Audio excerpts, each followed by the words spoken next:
My name is Quentin. I'm 39 years old, and I never thought I'd have to protect my daughter from my own family. I spent months planning Lily's sweet 16, saving for her dream iPhone. Then my sister Amanda smashed it to pieces right in front of everyone. But that wasn't enough. She called the police and claimed my daughter assaulted her.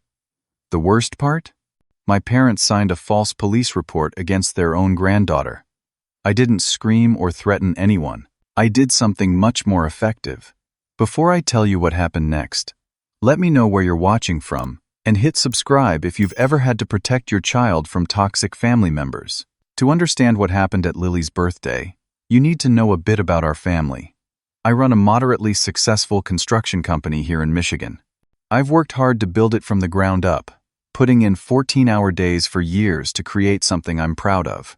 My ex-wife Caroline and I divorced 7 years ago when Lily was 9. The split was amicable enough, but when Caroline fell in love with a French executive and moved to Europe with her new husband 3 years later, I became Lily's full-time dad.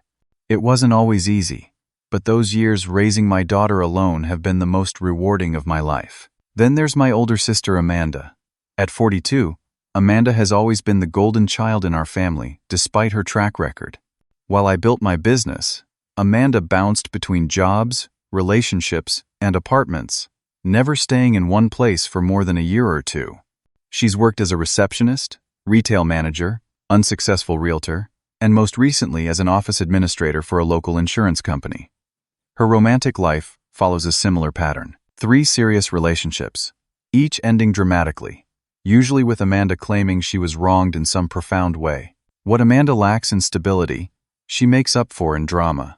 Every family gathering becomes the Amanda show. One Thanksgiving, she announced she was moving to California to pursue acting, demanded everyone support her dreams, then stormed out when our cousin Dana simply asked if she had any auditions lined up. By Christmas, the California plan was forgotten, replaced by a new boyfriend who mysteriously never materialized at family events. The real issue isn't Amanda's chaotic life, it's how she views mine. She resents my stable business, my relationship with Lily, and especially any recognition I receive.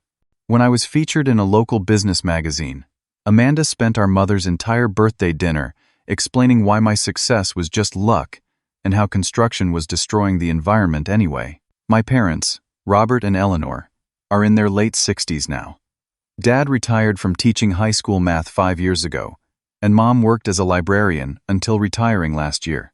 They're good people in many ways, but they've spent a lifetime enabling Amanda. No matter how outrageous her behavior, they justify it. When Amanda ruined my college graduation dinner by picking a fight with the waiter and walking out, Mom said, "You know how sensitive she is. You should be more understanding." This pattern continued for decades. Amanda creates chaos, my parents excuse it, and everyone else is expected to be the bigger person. This extends to financial support too. Despite being well into middle age, Amanda regularly receives loans from my parents. I discovered later these loans often came from money I had given my parents to help with their retirement. Before all this happened, Lily had a decent relationship with her grandparents. They'd take her shopping, attend her school events, and seem genuinely proud of her. But there was always an undercurrent of favoritism toward Amanda. If Lily and Amanda both needed attention, Amanda's needs always came first. As for Lily's relationship with her aunt, it was strained at best. Amanda would make subtle digs about Lily's appearance or interests. "Those jeans are brave with your body type? Or still into photography?" I thought that was just a phase. Nothing overtly hostile, just consistent undermining comments that Lily learned to brush off with remarkable grace for a teenager. There were warning signs I should have heeded, like when Amanda accidentally spilled soda on Lily's art portfolio the day before it was due, or when she bought Lily a size XL sweater for Christmas, Lily wears a small, and then acted confused when it didn't fit. "I just thought you'd want room to grow," she said, while looking Lily up and down. Despite these tensions, I tried maintaining family harmony. We attended Sunday dinners at my parents' house twice a month. I encouraged Lily to respect her grandparents and aunt, even when it was difficult. I set boundaries that were regularly ignored. Amanda would show up unannounced at our house, criticize my parenting to my face, and once even borrowed my car without asking, returning it with an empty tank. When Lily's 16th birthday approached, I knew it was a milestone. She had endured her mother moving overseas, adjusted to life with just her dad, and maintained excellent grades while pursuing photography and running cross-country. She deserved a celebration. I spent months planning. Lily had been saving her photography on an old phone with a cracked screen and diminishing storage. She desperately needed an upgrade but would never ask for something expensive. I set aside money each month to buy her the latest iPhone with a professional camera system, knowing it would help with her photography passion. The question of whether to invite Amanda loomed large. Lily didn't want her there, but excluding Amanda would mean my parents probably wouldn't come either. After discussing it with Lily, we decided to invite the whole family. "Maybe she'll behave since it's such a special occasion," Lily said, showing more optimism than I felt.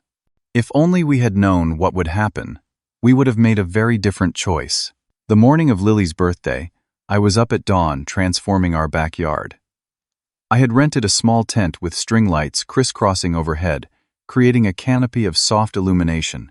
Tables with crisp white cloths were arranged in a semicircle, each centered with potted orchids, Lily's favorite flower.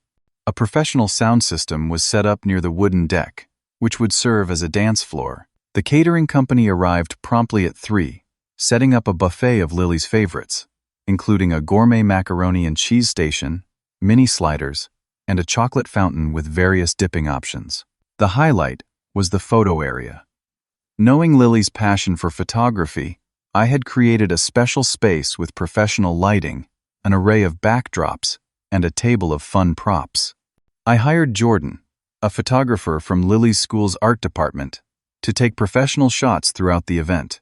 Lily had admired his work, and I thought having him there might inspire her own photography. Scattered throughout were personal touches reflecting Lily's personality, framed photographs she had taken over the years, books by her favorite authors stacked as centerpieces on some tables.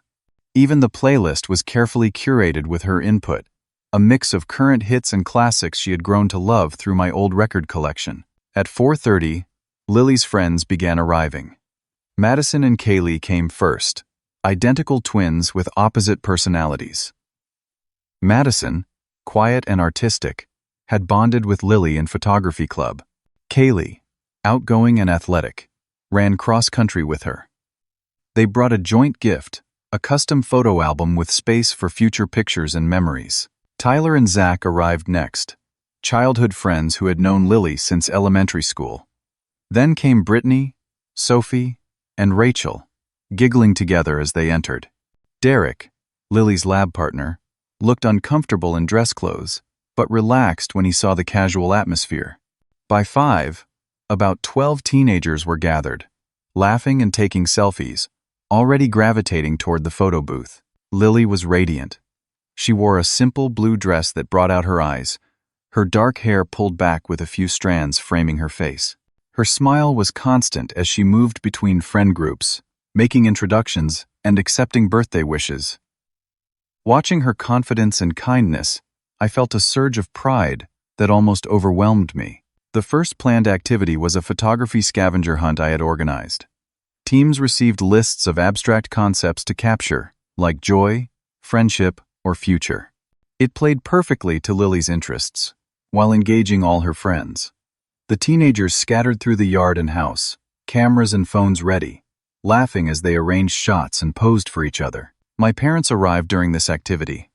Mom was dressed formally, as though attending a wedding rather than a backyard party. Dad carried a large gift wrapped in silver paper. Their first question wasn't about Lily or the beautiful setup, but predictably, "Is Amanda here yet?" "Not yet," I replied, checking my watch. The party had started 30 minutes ago, and Amanda was already late. "Lily is over there with her friends, if you want to say hello." They nodded but lingered near the entrance, clearly waiting for Amanda. Eventually, they approached Lily, giving her brief hugs and placing their gift on the designated table before finding seats far from the teenage energy. 45 minutes after the party started, Amanda made her entrance. She wore a red cocktail dress more suited to a nightclub than a teen's birthday, with dramatic makeup and hair styled in an elaborate updo. Every head turned as she loudly announced, "The party can start now. Auntie Amanda has arrived." Several of Lily's friends exchanged glances. I saw Lily's smile falter slightly before she composed herself and went to greet her aunt. Amanda air-kissed Lily's cheeks, then immediately launched into a critique. "This tent is a bit much, isn't it? And all these flowers must have cost a fortune." "Quentin always did have expensive taste," she said, loudly enough for nearby guests to hear. "The music is awfully loud too. Do teenagers actually like this stuff?" My cousin Drew and his wife Melissa arrived just in time to witness this display. Drew caught my eye and raised an eyebrow. We had grown up together, and he knew Amanda well. He gave me a subtle nod that conveyed both understanding and support before steering Melissa toward the food table, deliberately creating distance from Amanda. As the party progressed, Amanda continued her campaign of criticism. The food was too casual, yet also pretentiously gourmet. The decorations were trying too hard. She even found fault with the perfect weather, commenting that it was a bit too windy for an outdoor event.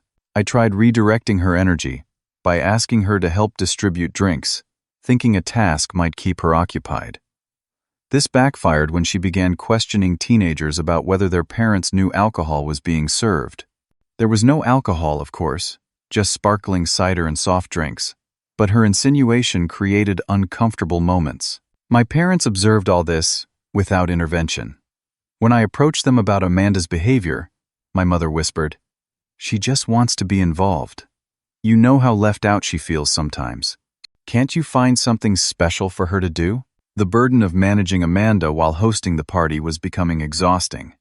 I checked in with Lily between activities, finding moments to ask if she was enjoying herself despite the tension. "It's fine, Dad," she assured me, though the strain showed in her eyes. "My friends are having fun. That's what matters." Drew pulled me aside as I adjusted the music. "Amanda's on a roll today, huh? Need me to run interference?" "Could you?" I asked, grateful for the offer. "Maybe get her talking about her new job? Anything to distract her from criticizing everything Lily likes." Drew nodded and approached Amanda, engaging her in conversation while I organized the next activity, a slideshow of Lily's life that I'd prepared as a surprise. As Lily's friends gathered to watch photos from her childhood through present day, I noticed Amanda growing increasingly agitated in the corner where Drew had temporarily contained her. My parents had moved to sit near Amanda now, occasionally glancing toward the celebration with expressions of mild disapproval. The division was becoming physical, with most guests enjoying the party on one side of the yard, while my blood relatives huddled in judgment on the other. As the slideshow ended to applause, and Lily's embarrassed but pleased smile, Amanda's voice cut through the moment. "Well, that was certainly long. Some of us would like to eat cake sometime today." Several teenagers turned in surprise at the rudeness. Lily's friend Sophie whispered something to her, and Lily shook her head slightly in response. The carefree atmosphere had developed an undercurrent of tension that even the teenagers could feel. What should have been Lily's perfect day was teetering on the edge of disaster, and we hadn't even reached the gift opening yet. After the slideshow, we moved to the gift table. Lily sat in a decorated chair while her friends gathered around, excited to see her reactions. Madison and Kaylee's photo album received a genuine hug of appreciation. Tyler and Zach had pooled their money to buy a tripod for her photography. Sophie gave her a beautiful handmade bracelet, with charms representing inside jokes and shared memories. Each gift was thoughtful, reflecting real knowledge of who Lily was and what she loved. My parents' gift was next, a heavy box wrapped in expensive silver paper. Inside was a diamond pendant that looked costly but impersonal. It wasn't Lily's style at all, more something Amanda would wear. Still, Lily thanked them enthusiastically, even as she carefully returned it to its box rather than putting it on. "You should wear it now," my mother insisted. "It cost your grandfather quite a lot." Lily reluctantly fastened it around her neck, where it sat awkwardly against her collarbone, too formal for her dress and the occasion. My father nodded in satisfaction while my mother added, much more appropriate than those casual necklaces you usually wear. Amanda pushed her gift forward next, not waiting for the natural flow of the opening process. "Open mine now," she demanded. The box was small and wrapped in paper, covered with cartoon princesses more suited to a 6-year-old than a 16-year-old. Lily carefully removed the wrapping to reveal a cropped top in neon pink with the words, "Daddy's Girl," emblazoned across the chest in glittery letters. The silence was painful. The top was not only inappropriate and infantilizing, but also deliberately provocative. Amanda knew exactly what she was doing, choosing something that would embarrass both Lily and me. "I thought it would look cute on you," Amanda said with false innocence. "Don't you like it?" Lily mustered remarkable composure. "Thank you, Aunt Amanda. It's very bright." She folded the top and set it aside, reaching for another gift. "Wait," Amanda said. "Aren't you going to try it on? I want to see if it fits." "Maybe later," Lily replied, her voice tight. "I want to open the rest of my presents first." I caught Lily's eye and gave her a subtle nod of support before stepping forward with my gift. It was a simple white box with a blue ribbon, deliberately understated compared to the wrapping on my parents' and Amanda's gifts. Lily untied the ribbon and lifted the lid, then went completely still. "Dad," she whispered, lifting out the new iPhone. It was the latest model with the advanced camera system she had admired, but never asked for. "This is too much." "You deserve it," I said simply. "For your photography." Lily stood and threw her arms around me, whispered, "Thank you," in my ear. When she pulled back, her eyes were shining with tears. Several of her friends were making appreciative noises, recognizing the significance of the gift. "Look at all the camera features," Lily said, already turning the phone on and navigating to the camera app. Her friends gathered close, examining the phone and congratulating her. From the corner of my eye, I saw Amanda's expression darken. My parents exchanged a look that clearly communicated their disapproval of what they perceived as excessive spending. But Lily's joy was worth every penny and every disapproving glance. Within minutes, Lily and her friends were taking photos with the new phone, experimenting with different settings and features. The party had regained its celebratory mood as the teenagers moved around the yard capturing moments together. Lily looked happier than she had all day, momentarily free from the tension Amanda had been creating. That freedom was short-lived. As Lily showed her friends how the portrait mode worked, Amanda approached the group. "It's rude to play with electronics during a party," she said sharply. "You have guests to entertain." Lily looked up, startled. "I'm not playing, Aunt Amanda. We're taking birthday photos together." "Well, you've been glued to that phone since you got it," Amanda replied. "Some of us put thought into our gifts, not just threw money at the most expensive gadget." The teenagers fell silent, uncomfortable with the adult conflict unfolding. Lily tried to diffuse the situation. "I love all my gifts. We were just having fun taking pictures." "Let me see what you're photographing," Amanda demanded, holding out her hand. "If you're using it for the party, you won't mind sharing." Before Lily could respond, Amanda snatched the phone from her hands. She began scrolling through the photos Lily had just taken, her frown deepening with each swipe. "Aunt Amanda, please give it back," Lily said, reaching for the phone. Amanda pulled it away, continuing to scroll. Then she stopped, her face flushing with anger. "What is this?" she demanded, turning the screen toward Lily. It showed a candid shot where Amanda had been caught mid-complaint, her face contorted in an unflattering expression.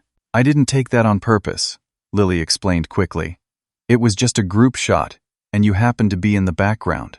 "You're mocking me," Amanda accused, her voice rising, "taking unflattering photos to laugh at with your friends." By now, everyone at the party was watching. My parents had moved closer, already positioning themselves beside Amanda. Drew started walking toward the confrontation, clearly sensing danger. "I'm not mocking anyone," Lily insisted, reaching again for her phone. "It was an accident. Please give it back." What happened next occurred so quickly that several guests later said they couldn't believe what they'd seen. Amanda raised the phone high, then brought it down with full force against the concrete patio. The sickening crack silenced the entire party. She lifted the phone again, now with a spider-webbed screen, and smashed it a second time. Pieces of glass and metal scattered across the ground. Lily made a small, heartbroken sound. The phone she had owned for less than 30 minutes lay destroyed at her feet. Her friends stood frozen in shock.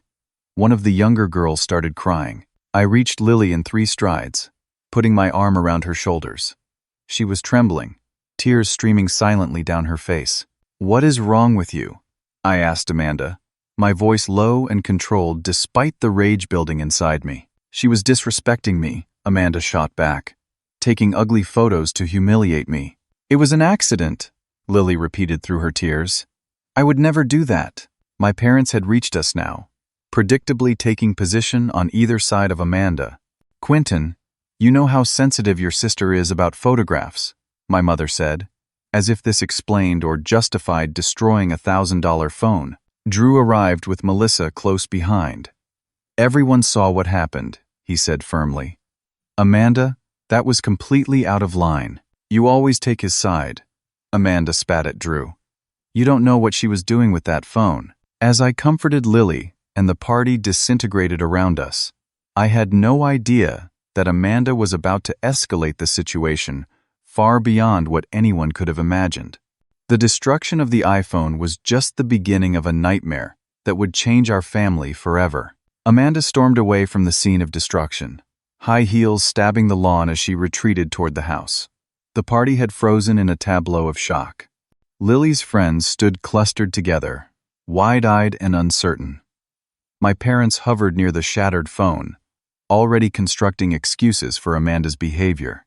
Lily remained in the protective circle of my arm, silent tears tracking her makeup. "Let's get you inside," I said quietly to Lily.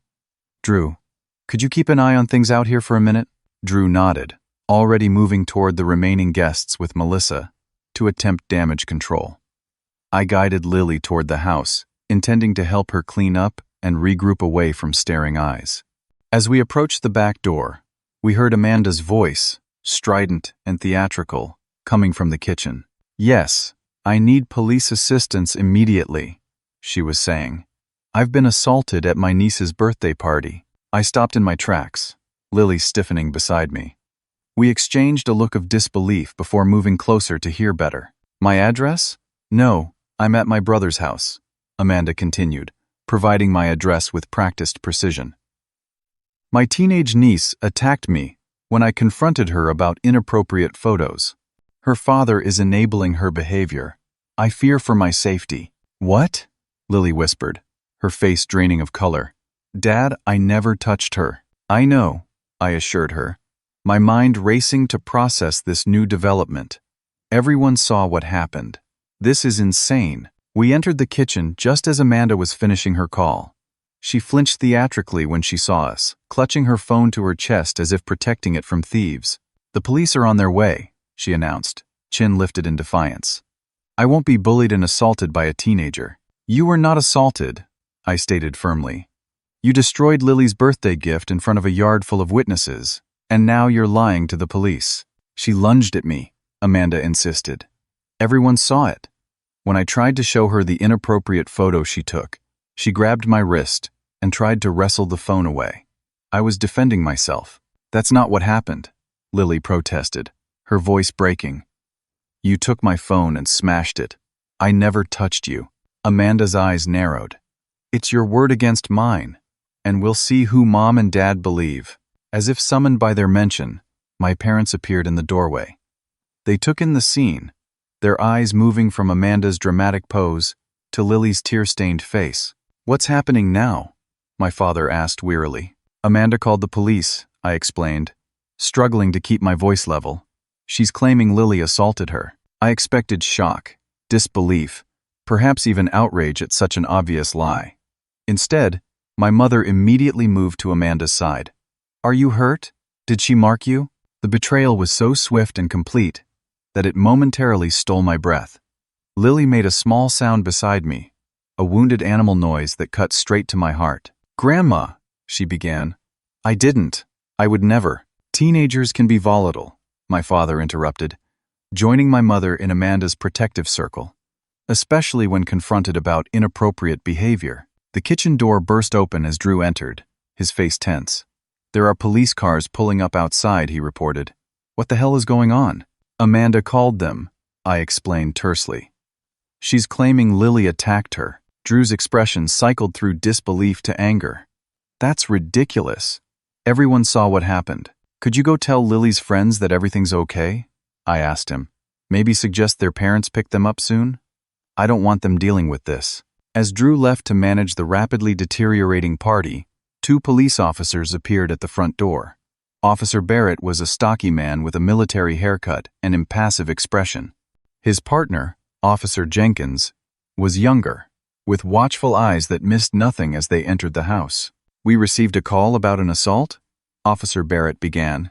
Amanda stepped forward immediately, one hand delicately touching her wrist as if it pained her. "That was me. My niece attacked me when I discovered she was taking unflattering photographs to mock me." "She's lying," Lily said, her voice small but clear.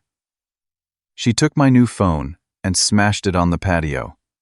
I never touched her." Officer Jenkins was taking notes while Officer Barrett surveyed the tense family grouping. "Is there anyone else who witnessed the incident?" he asked.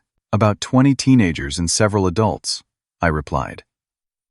"Every single one of them saw exactly what happened. My sister took my daughter's phone without permission, found a photo she didn't like, and deliberately destroyed the phone. At no point did my daughter touch her, threaten her, or do anything that could remotely be considered assault." "That's not true," my mother interjected. "Lily has always had a temper." She lunged at Amanda when confronted about her inappropriate behavior. The shock of this false accusation from her own grandmother caused Lily to sway slightly beside me. I put my arm around her shoulders again, steadying her. "Mom," I said, disbelief coloring my voice.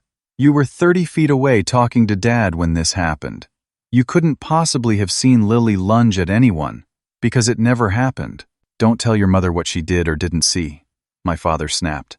"Amanda has marks on her wrist from where Lily grabbed her." Officer Jenkins looked at Amanda. "Ma'am, may I see these marks?" Amanda extended her wrist with a wince of exaggerated pain. There was a faint redness that could have been caused by anything, or nothing at all. Perhaps she had rubbed it herself while waiting for the police to arrive. "I'd like to speak with some of the other witnesses," Officer Barrett decided. "Are they still here?" "Most of Lily's friends are still in the backyard," I confirmed. "And my cousin Drew saw everything." While Officer Barrett went to interview other guests, Officer Jenkins continued taking statements. The scene grew more surreal by the minute. My parents not only supported Amanda's false narrative, but elaborated on it, claiming Lily had shown increasing aggression recently, and that I was too permissive with her. "She's been difficult since her mother left," my mother told Officer Jenkins, as if confiding a shameful family secret. "Quentin means well, but he works long hours. Who knows what she gets up to unsupervised." Lily, who maintained a 3.9 GPA while participating in multiple extracurricular activities, who had never been in trouble at school or anywhere else, stared at her grandmother in wounded disbelief. Outside, I could see parents arriving early to collect their children, casting concerned glances toward the police cars. Lily's beautiful birthday party had devolved into a traumatic spectacle that would be discussed in whispers throughout her school by Monday morning. Officer Barrett returned from interviewing witnesses, his expression now openly skeptical of Amanda's claims. "Ma'am," he addressed her directly, "I've spoken with 7 different witnesses, including 4 adults. None of them corroborate your version of events. Several specifically stated that the teenager never made physical contact with you." "They're lying to protect her," Amanda insisted. "Everyone always takes Quentin's side." "We're prepared to make formal statements," my father announced, surprising even Amanda with his vehemence. "We both witnessed our granddaughter's aggressive behavior." The officers conferred quietly before Officer Barrett turned to Amanda. "Ma'am, do you wish to press charges?" My heart stopped. Surely even Amanda wouldn't go that far. But her next words shattered any remaining illusion I had about my sister's capacity for cruelty. "Yes," she said firmly. "I want to press charges against my niece for assault." Lily made a small, broken sound beside me. The officers looked uncomfortable, but professional, as they explained the process for filing a formal complaint. They would not be arresting Lily today, but a report would be filed, and we would be contacted about next steps. The ultimate betrayal came when my parents volunteered to provide written statements supporting Amanda's version of events. They sat at my kitchen table, the same table where we had shared countless family meals, and signed their names to deliberate lies about their own granddaughter. As the police prepared to leave, Officer Jenkins pulled me aside. "Sir," he said quietly, "I should inform you that filing a false police report is a serious offense.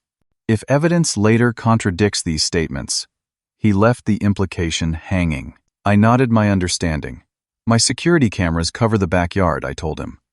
"I haven't mentioned that yet because I wanted to see how far they would take this lie. I'll be happy to provide that footage to the department." Something like approval flickered in the officer's eyes before his professional mask returned. "That would be helpful for the investigation," he said formally. By the time the police finally left, the party was completely over. The last guests were departing with awkward, sympathetic glances. The cake remained uncut on its table. The music had long since been turned off. Lily sat on the couch, physically and emotionally exhausted, while Drew and Melissa stayed close by, unwilling to leave us alone with my parents and Amanda. "I think you all should go now," I told my parents and sister, my voice steady despite the rage and heartbreak churning inside me. "This isn't over," Amanda warned as they gathered their things. "She needs to learn she can't disrespect adults without consequences." As they walked toward the door, Lily suddenly spoke, her voice small but clear. "Why do you hate me so much? What did I ever do to you?" Amanda turned, her expression cold. "Not everything is about you, Lily. Maybe if you weren't such a spoiled princess, getting expensive gifts and constant attention." "That's enough," I interrupted. "Get out of my house. Now." After they left, Lily finally broke down completely. Between sobs, she asked questions I had no good answers for. Why would her grandparents lie about her? Did they ever really love her? Would she have a police record now? Would this affect her college applications? As I held my devastated daughter, I made a silent vow. This would not stand. The people who should have protected Lily had betrayed her in the most fundamental way. And while I hadn't lost my temper at the party, hadn't given them the satisfaction of an emotional outburst they could use against me, I was far from done. They had no idea what was coming. The day after the disastrous birthday party, Lily stayed in bed until noon. When she finally emerged, her eyes were swollen from crying, and she picked at the breakfast I made her. We needed to talk about what had happened, but I wanted to give her space to process. "What happens now, Dad?" she finally asked, pushing scrambled eggs around her plate. "First, we get through this together," I told her, sitting across from her at the kitchen table. "What happened yesterday wasn't your fault. Not any of it. Grandma and Grandpa think it was," she said, her voice small. "They signed those papers saying I attacked Aunt Amanda. They're wrong," I said firmly, "and there will be consequences for their actions." Over the next few days, we began the process of healing, while also developing a strategic response. The first step was getting Lily proper support. I contacted Dr. Lauren Clark, a therapist recommended by Lily's school counselor. Dr. Clark specialized in family trauma and betrayal, and she agreed to see Lily within the week. "The broken phone can be replaced," I told Lily, "but I want to make sure you have someone besides me to talk to about the emotional impact of what happened." While Lily was at school, I contacted Marcus Reynolds, an attorney who had handled some contracts for my construction business. I explained the situation, including the existence of security footage that clearly showed Amanda destroying the phone and Lily never touching her. They filed a false police report, Marcus confirmed after reviewing the documents I had obtained. "That's a criminal offense. And the destruction of property, especially something of that value, could be pursued as well." Together, we developed a comprehensive legal strategy. First, we filed a counter-complaint documenting the destruction of Lily's iPhone, supported by the security footage and written statements from party guests. Next, we reported the false police statements made by Amanda and my parents, again, with video evidence contradicting their claims. Marcus also drafted a cease and desist letter regarding the defamatory statements they had made about Lily, warning that any further false claims would result in additional legal action. Finally, we filed for a restraining order to keep Amanda away from Lily, citing the emotional distress and false accusations. While pursuing these legal avenues, I made another discovery that hardened my resolve. For years, I had been providing financial support to my parents, believing they were struggling on their fixed income.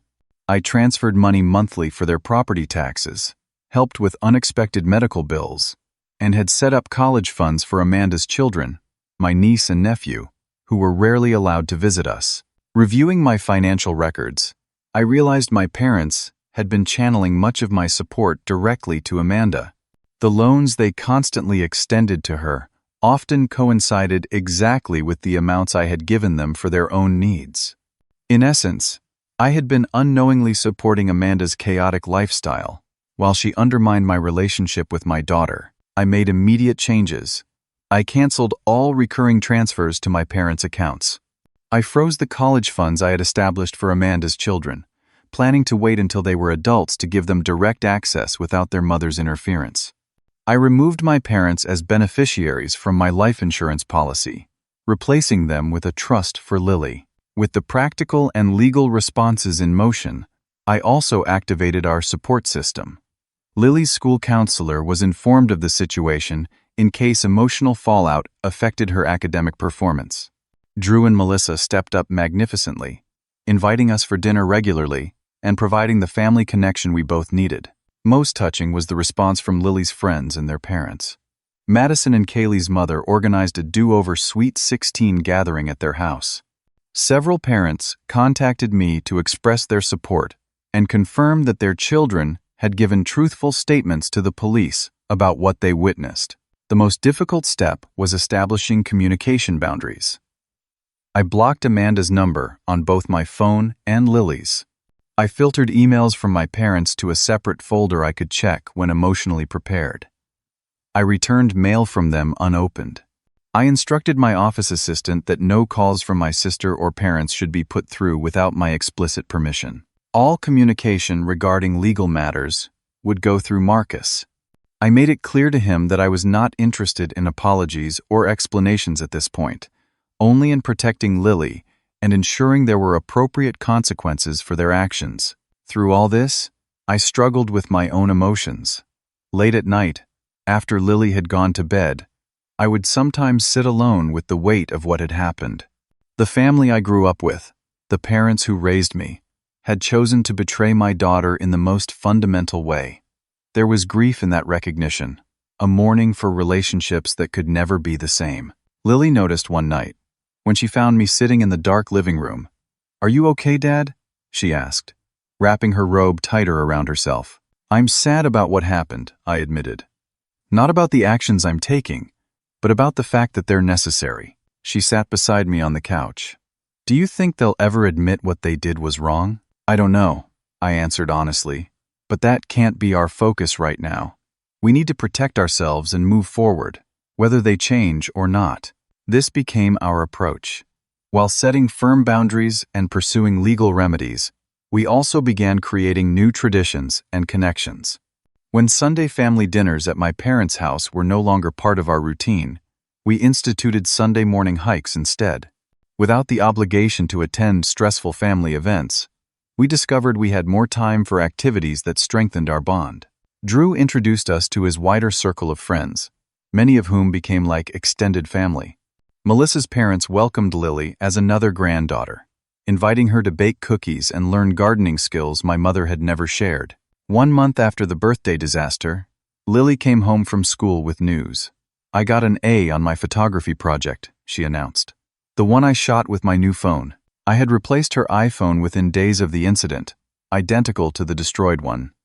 She had been using it cautiously at first, as if afraid it too might be taken from her. Gradually, she returned to photography, with renewed passion. "That's fantastic," I told her. "Let me see it." She showed me a series of black and white portraits, each capturing a different emotion. One in particular stood out, a self-portrait showing resilience in her eyes despite the vulnerability in her expression. My teacher said it shows remarkable emotional maturity, Lily explained. She's right, I agreed, feeling a fresh surge of pride in my daughter's strength.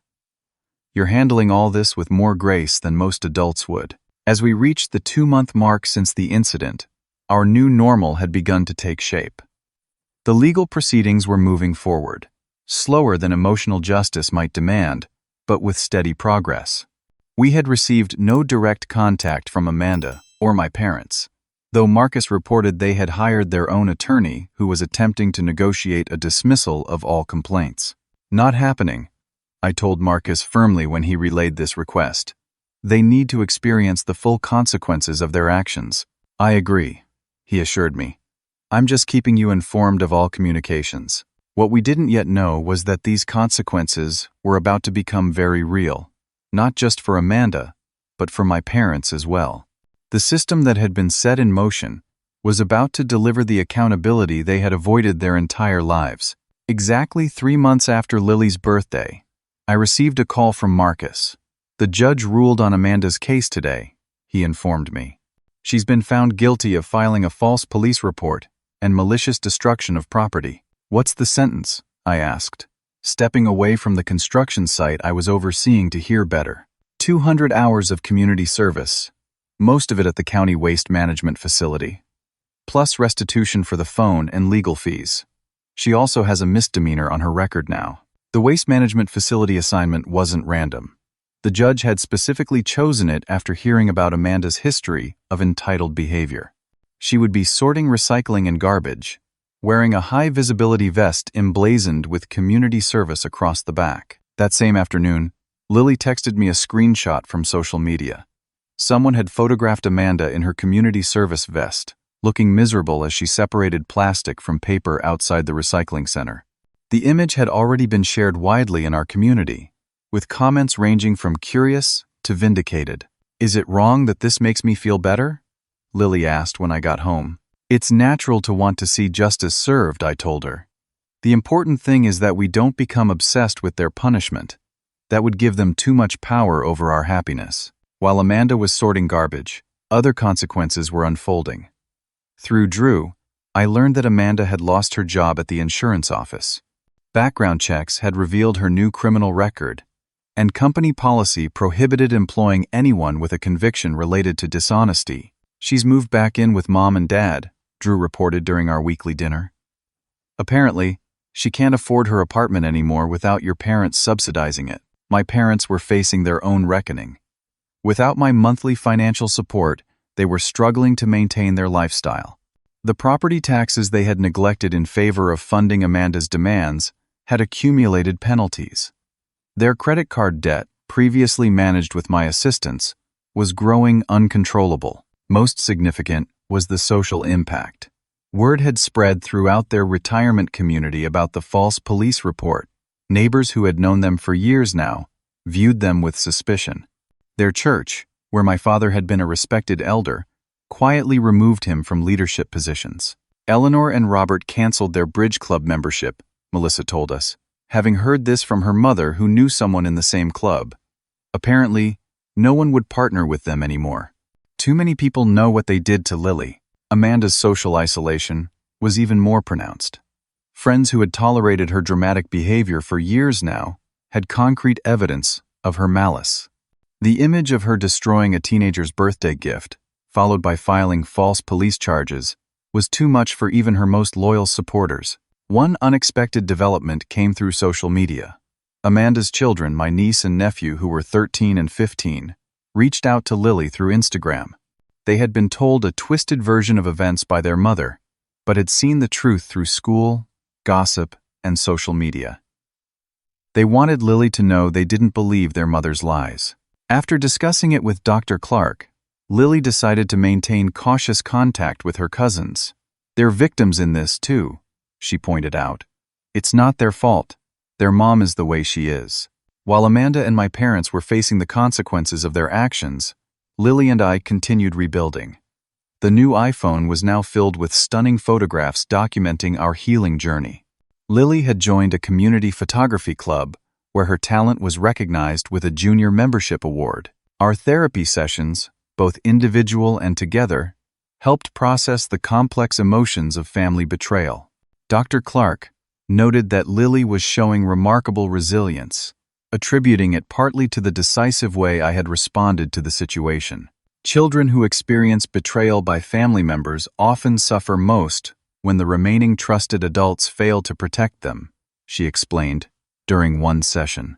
By taking clear action to establish consequences and boundaries, you've shown Lily that she deserves protection, which is invaluable for her recovery. 3 months into our new reality, the first attempt at reconciliation came. My mother called my office, crying to my assistant that she needed to speak with me urgently.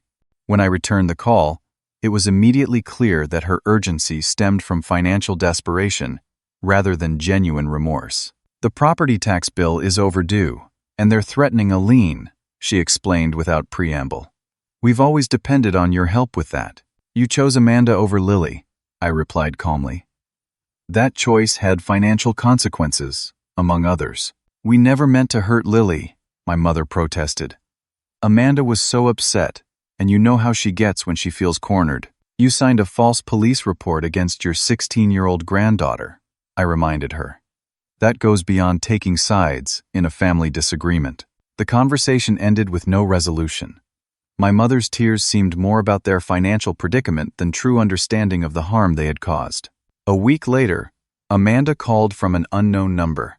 I almost hung up, but decided to hear what she had to say. This is destroying my life, she began, her voice a mixture of anger and desperation. I can't get a job with this on my record. People are treating me like a criminal. You are a criminal, I pointed out. You filed a false police report and destroyed valuable property. Those are crimes. It was just a phone, she snapped, revealing her continued lack of insight. And Lily was disrespecting me with those photos. The phone cost over $1,000. And the photo was accidental, I countered. But more importantly, you tried to create a criminal record for your 16-year-old niece because you were jealous of a birthday gift. I've apologized already, Amanda claimed, though no such apology had ever been offered. To whom? Certainly not to Lily or me. The call devolved from there, with Amanda alternating between self-pity and blame.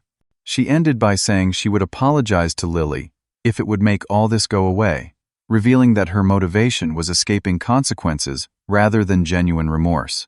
Throughout this period, we received surprising support from unexpected sources. Neighbors who had witnessed the police cars at the birthday party stopped me to express their admiration for how I was handling the situation. Parents from Lily's school shared similar stories of establishing boundaries with toxic relatives, creating an informal support network. I cut off contact with my alcoholic brother 5 years ago, confided Rachel's mother during a school event. Best decision I ever made for my family. It's hard, but sometimes it's necessary. Drew had become a regular presence in our lives, filling something of the extended family role that had been lost. He helped me install a workshop in the garage, where Lily could develop traditional film photographs, spending weekends teaching her techniques he had learned in college. Blood doesn't always make family, he told me while we worked. Sometimes family is who shows up when it matters. As the 3-month mark passed, we received a certified letter from my parents. I read it first, preparing to filter it for Lily, depending on the content. It was a strange mixture of partial acknowledgement and continued justification. We may have overreacted at the party, they wrote, stopping well short of admitting their false statements to police. But Amanda is still our daughter, and she was upset. We hope you'll reconsider your decision to cut us off financially, as this is causing significant hardship. The letter contained no direct apology to Lily and no admission of the harm their actions had caused. Instead, it focused on their struggles and implied that my response was disproportionate to their mistake. When I discussed it with Lily, showing her the letter with Dr. Clark's guidance, she had a surprisingly mature reaction. They still don't get it, do they? She observed. They're sorry they're suffering consequences, not sorry for what they did. That's exactly right, I agreed, proud of her insight. I don't want their money or fake apologies, she continued. I just want to be around people who actually care about me. That weekend, we hosted a barbecue for our new chosen family. Drew and Melissa came with their children. Several of Lily's friends and their parents attended. Even Dr. Clark stopped by briefly, having become something of a family friend beyond her professional role. As I watched Lily laughing with friends in the same backyard where her birthday had been ruined, I realized we had created something better than what we had lost. The relationships surrounding us now were based on genuine care and respect, not obligation or manipulation. Meanwhile, across town, Amanda was reporting for another shift sorting garbage, while my parents sat at their kitchen table, surrounded by overdue bills, wondering how they had lost the son who had supported them for so long.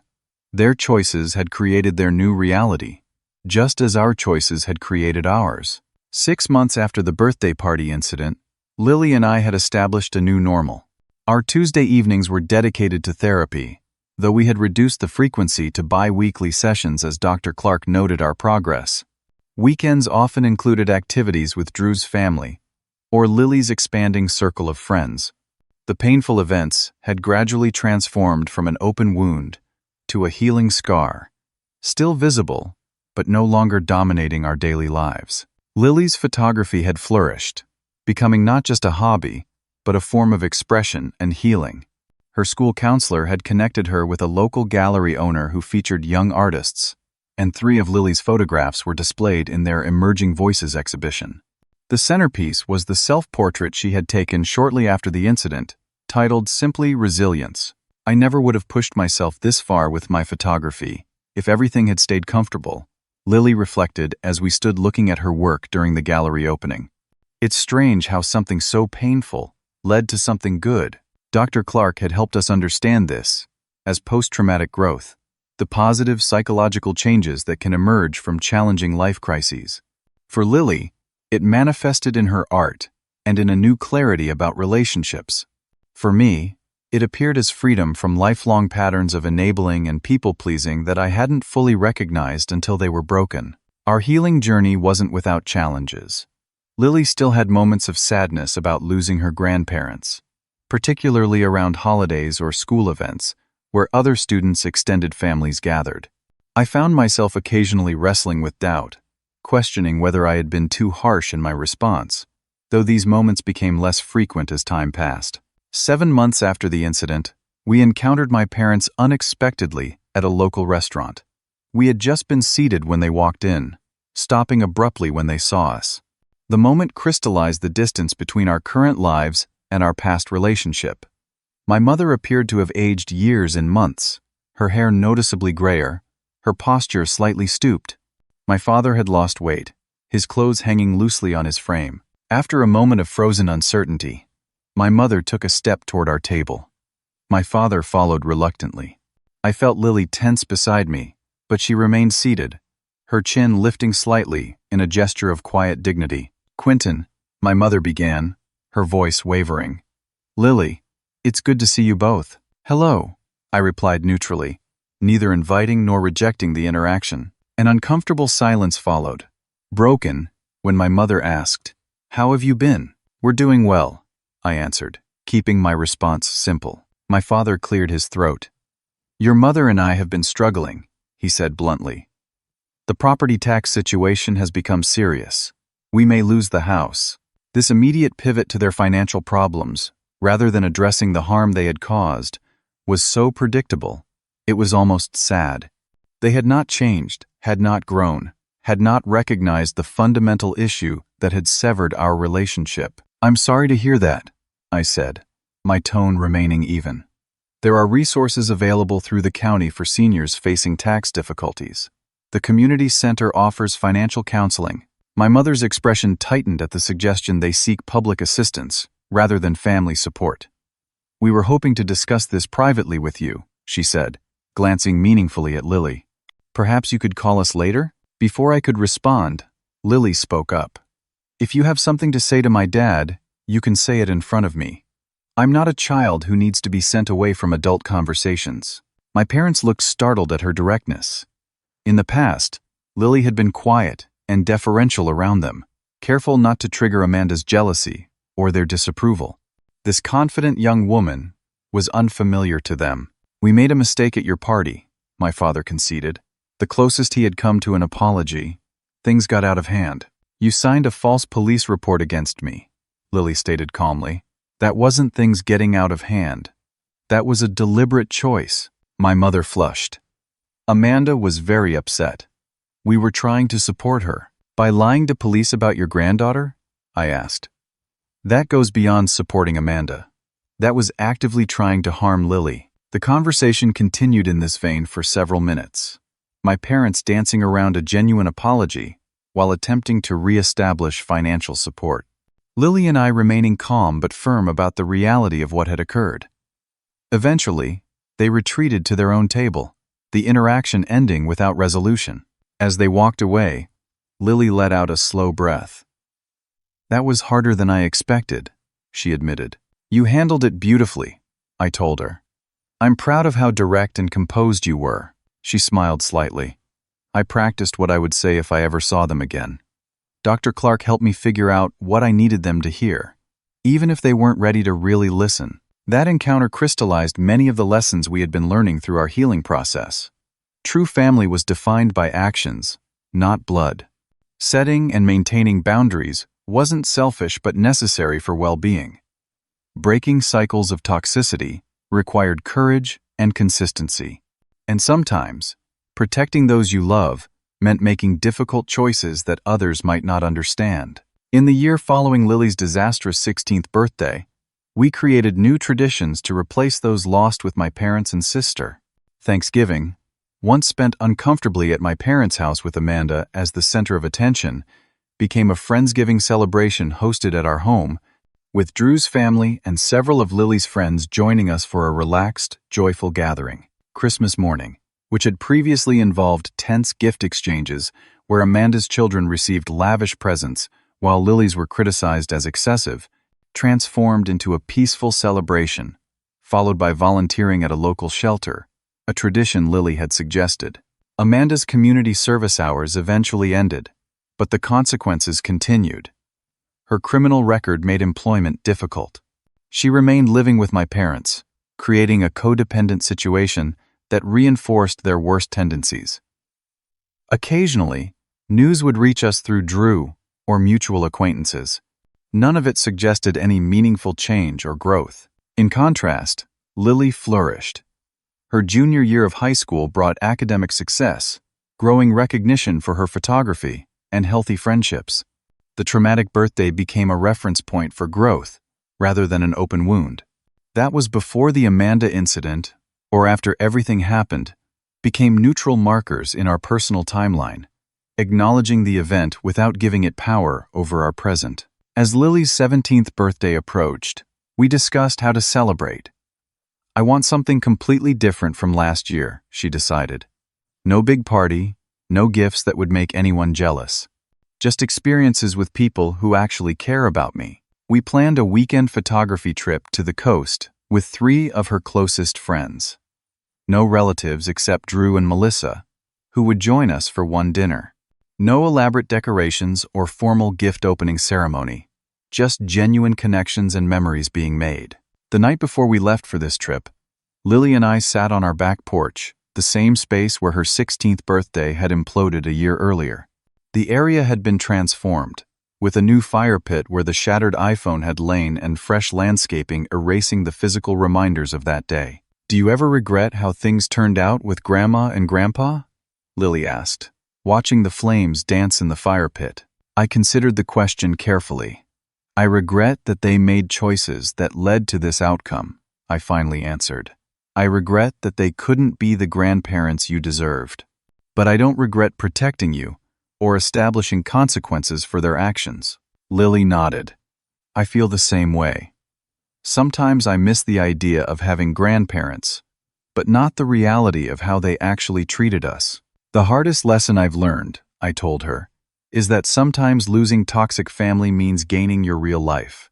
The peace we have now, the authentic relationships we've built, the freedom from walking on eggshells around Amanda, it's worth the loss. It's like that quote from Your Office, Lily mused. The one about how we can't control what happens to us, only how we respond to it. Exactly. And you've responded to all this with incredible grace and strength. As we sat in comfortable silence watching the fire, I reflected on our journey. The path had not been what I would have chosen, but the destination was better than I could have imagined. My daughter was growing into a confident, boundary-aware young woman who understood her worth was not determined by toxic family members. I had broken free from lifelong patterns of enabling and people-pleasing that had drained my resources and energy. The family we had created around us now, a mixture of chosen relatives like Drew and Melissa, along with friends who had become like family, provided the support and connection we both needed without the manipulation and betrayal that had characterized my family of origin. Sometimes the most profound growth comes from the most painful experiences. Sometimes the deepest peace emerges only after setting the firmest boundaries. And sometimes, the family you create through conscious choice is far stronger than the one you were born into. Have you ever had to cut ties with toxic family members to protect yourself or your children? Share your experience in the comments below. If this story resonated with you, please hit the like button and subscribe to hear more stories about setting boundaries and creating healthier relationships. Thank you for listening. And remember, your worth is not determined by those who fail to see it, but by your courage to stand firm in your truth.